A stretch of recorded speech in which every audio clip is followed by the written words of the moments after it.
हम जिनके बारे में बताने जा रहे हैं वो है रेनू यादव, जो पढ़ने की उम्र में कलम छोड़कर बंदूक पकड़ने को मजबूर हो गई थी। कई बार हालात और वक्त हमें वो सब करने पर मजबूर कर देता है जो हम करना ही नहीं चाहते। यह बात उस समय की है जब साल 2003 29 नवंबर को उत्तर प्रदेश के औरैया जिले के एक गांव जमालपुर में छोटी सी बच्ची को अगवा कर लिया गया। अपहरण की खबर पूरे गांव में फैल गई। यह बच्ची थी रेनू यादव। जब इनके पिता विद्याराम को पता चला कि इनकी सबसे बड़ी बेटी रेनू यादव को डाकू चंदन यादव ने अगवा कर लिया है, तो इन्होंने पुलिस से विनती की कि मेरी बच्ची को बचा ले, लेकिन पुलिस ने इतना ध्यान नहीं दिया।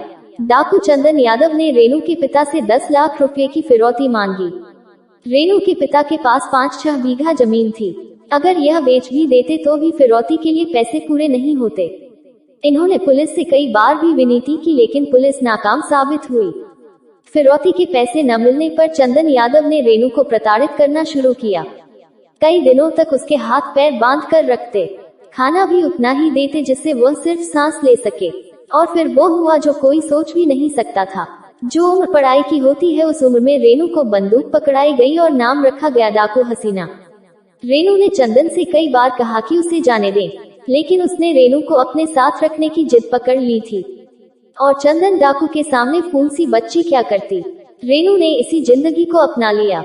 डाकू चंदन अपने गैंग के साथ चंबल के बीहड़ में हत्या, लूट और डकैती करता था। रेनू भी उन्हीं के साथ अपने छोटे से हाथों में बंदूक लिए भटकती रहती। इसी दौरान रेनू चंदन के बच्चे की मां बन गई। 4 जनवरी 2005 को चंदन और रामवीर गुर्जर गैंग के बीच गैंग वॉर हुआ और गोलीबारी में चंदन मारा गया। रामवीर ने उस वक्त रेनू को बंधक बना लिया। इस घटना के कुछ ही दिनों बाद रामवीर की बुरी नजर रेनू पर बढ़ गई और उसने एक दिन बदनीयती से रेनू पर हमला किया।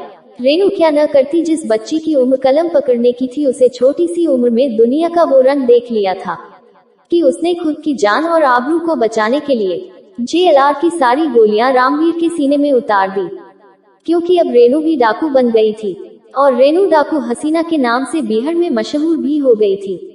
पुलिस उसको ढूंढने में लग गए, यहाँ तक कि पुलिस रेनू के घर आ गए और रेनू का पता न मिलने पर इन्होंने रेनू के घर वाले को इतना मारा कि कुछ दिनों तक रेनू के पिता ठीक से चल भी नहीं पा रहे थे। जहाँ एक तरफ रेनू बीहड़ के जंगल में भटक रही थी, वहीं दूसरी तरफ पुलिस रेनू के घर वालों को हर रोज परेशान कर रहे थे। करीब 3 साल बिहार के जंगल में भटकने के बाद रेनू किसी तरह अपने परिवार के पास पहुंची और अपने बच्ची को अपने परिवार को सौंप दिया और खुद इटावा पुलिस स्टेशन पहुंची और आत्मसमर्पण किया। लेकिन पुलिस का कहना था कि उन्होंने SLR के साथ डाकू रेनू यादव को गिरफ्तार किया है। रेनू पर उस वक्त पुलिस ने 17 मामले दर्ज किए थे। डाकू रेनू यादव का कहना था कि पुलिस ने उसके ऊपर झूठे आरोप लगाए हैं, जबकि उसने खुद ही सरेंडर किया था। लंबे समय तक रेनू यादव का मामला अदालत में चलता रहा। इस दौरान वो जेल में ही रही। साल 2012 में अदालत ने रेनू यादव को सारे आरोपों से बरी कर दिया। इतना ही नहीं, अदालत ने पुलिस को इस मामले में फटकार भी लगाई।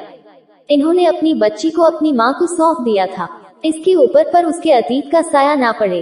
रेनू 7 साल 3 महीने 15 दिनों तक जेल में रही। रेनू का मानना है कि उन्हें मरना और मारना मंजूर है, लेकिन खुद की आबरू के साथ खिलवाड़ बिल्कुल पसंद नहीं।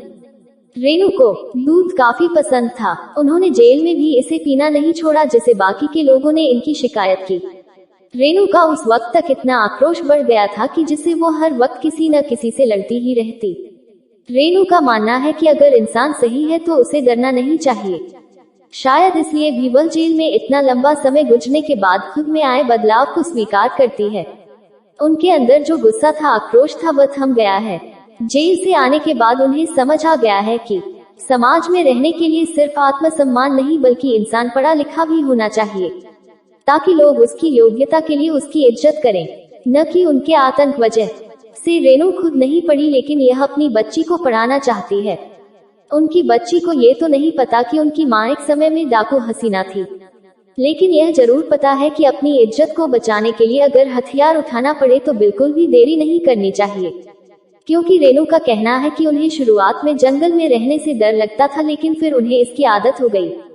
रेणु यादव बनी डाकू हसीना से जब यह सवाल पूछा गया कि जितनी भी फिल्में चंबल के डाकुओं पर बनी है दिखाई गई है कि डाकू हसीना को हर छोटी बात पर गुस्सा आता था और गुस्सा शांत करने के लिए बोर राइफल की सारी गोलियां अपने दुश्मन के सीने में उतार कर ठंडा कर दी थी। तो क्या अब भी डाकू को हसीना का गुस्सा इतना भयंकर है? इसके जवाब में रेणु यादव का कहना था कि जेल से आने के बाद उनके अंदर काफी बदलाव आया है और वो इस बदलाव से खुश है। जिस बच्ची से उसका बचपन छीन गया उसका बाद ही हो जाना गलत नहीं है, लेकिन जेल से बाहर आने के बाद डाकू हसीना अब रेणु यादव बन चुकी है जो अपने परिवार के साथ अच्छे से जीवन यापन कर रही है।